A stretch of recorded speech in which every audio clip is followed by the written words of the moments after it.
नमस्कार मित्रांनो, मी ओंकार. माझ्या आणखीन एका नवीन ब्लॉग मध्ये तुमचं स्वागत आहे. आज आपण जाणार आहोत शीतळा देवीला, शीतळा मातेच्या दर्शनासाठी.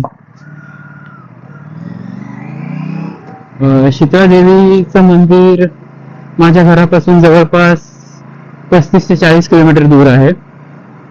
आता आपण घरून निघालेलो आहोत. आता बघूया किती वेळ लागतो पोहोचेपर्यंत. शीतळादेवी मंदिराबद्दल सांगायचं झालं तर हे मंदिर चौल या गावात आहे आणि 1759 मध्ये या मंदिराचं जीर्णोद्धार झाला होता. म्हणजे जुनं मंदिर पाडून नवीन मंदिराची उभारणी करण्यात आली आणि नंतर 1990 मध्ये पुन्हा एकदा हे लाकडी बांधकाम तोडून कॉन्क्रीट मध्ये मंदिर बांधण्यात आलं. चौल गावामध्ये जवळपास 360 पेक्षा जास्त मंदिरं आहेत आणि शीतळादेवी मंदिर त्यापैकीच एक खूप महत्वाचं मंदिर आहे. आपण आता पोहोचलो आहोत सोंडू इथे.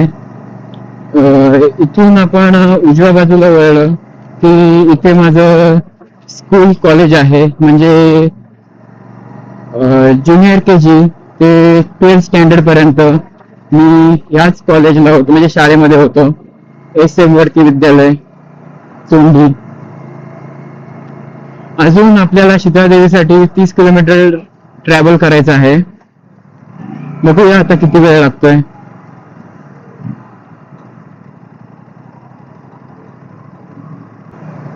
आपण आता पोहोचलो आहोत अलिबागच्या बायपास रोडवर. आता आपण जरा पेट्रोल मिळतंय का बघूया, कारण का पॉवरचं पेट्रोल सगळीकडे संपलेलं आहे. आता पेट्रोल मिळालं तर भरून घेऊ, नाहीतर तसं आहे पेट्रोल पण येताना भरावंच लागेल. पेट्रोल मिळालेलं आहे. आता आपण जाऊया शीतळादेवी मंदिराच्या दर्शनासाठी. आता आपण पोहोचलो आहोत अलिबागच्या बायपास रोड जवळ आणि इथून जवळपास 20 किलोमीटर ते मंदिर आहे. आता आपण पोहोचलो आहोत आक्षीच्या ब्रिजवर. इथून खरं तुम्हाला निसर्गाचं खरं सौंदर्य दिसेल.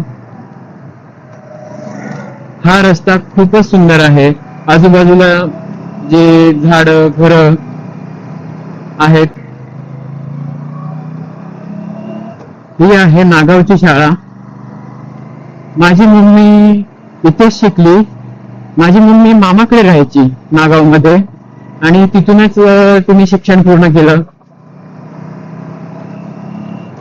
मम्मी माझी जवळपास 5 किलोमीटर चालत रोज शाळेमध्ये येत होती आणि मला पण नागावला यायला खूप आवडतं. मम्मीचा मामा नागाव मध्ये राहतो आणि आम्ही सुट्टीमध्ये दरवर्षी लहान असताना नागावला येत होतो. आता आपण पोहोचलो आहोत नागाव मधील हटाळे बाजार जवळ. आता सकाळचे 8:15 वाजलेत म्हणून इथे बाजार भरलेला नाही, नाहीतर इथे खूप गर्दी असते. आणि हटाळे बाजाराचं वैशिष्ट्य सांगायचं म्हणजे जेव्हा मी लहान होतो, आता तर नागावमध्ये खूप सारे दुकानं आहेत, पण जेव्हा मी लहान होतो 15 वर्ष आधी, तेव्हा नागाव मधनं म्हणजे मामाचं घर हे 5-6 किलोमीटर असेल इथून. तर काही छोट्या मोठ्या सामानासाठी आम्हाला इथेच हटाळे या बाजारामध्ये यायला लागायचं. मग मम्मीचा मामा मला सायकलवर घेऊन इथपर्यंत सामान यायला घेऊन येत होता. आता जवळपास आपण मंदिराजवळ पोहोचलो आहोत. शीतळादेवी मंदिराचं अजून एक वैशिष्ट्य सांगायचं म्हणजे भारतभरातून लाखो लोक इथे दर्शनासाठी येतात आणि नवस बोलतात आणि इथे आल्यावर जी तुम्ही केलेली मागणी पूर्ण होतेच अशी मान्यता आहे. आणि असंही म्हटलं जातं, कान्होजी आंग्रे आपल्या प्रत्येक लढाईच्या आधी शीतळा मातेचं दर्शन घेऊन लढाईसाठी जायचे. आपण आता पोहोचलो आहोत शीतळादेवी मंदिराजवळ. दर्शन घेऊ आणि मग परत घरी जाऊ. हीच आहे ती शीतळा मातेची सुंदर अशी मूर्त. त्यासाठी वर्षभरात लाखो भाविक मातेच्या दर्शनासाठी येतात. काहीच गर्दी नव्हती, एकदम लगेच दर्शन झालं.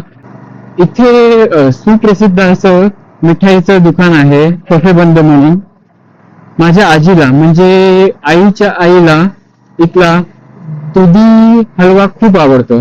जर दुकान आता वाजले आहेत 9 पण वाजले नाही आहेत, जर दुकान उघडं असेल तर इथून आजीसाठी हलवा घेऊ.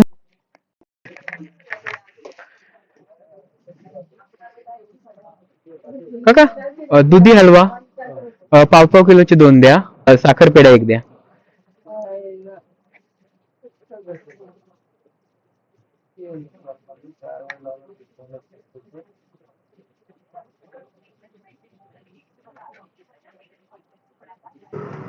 आजीसाठी दुधी हलवा मिळाला आहे.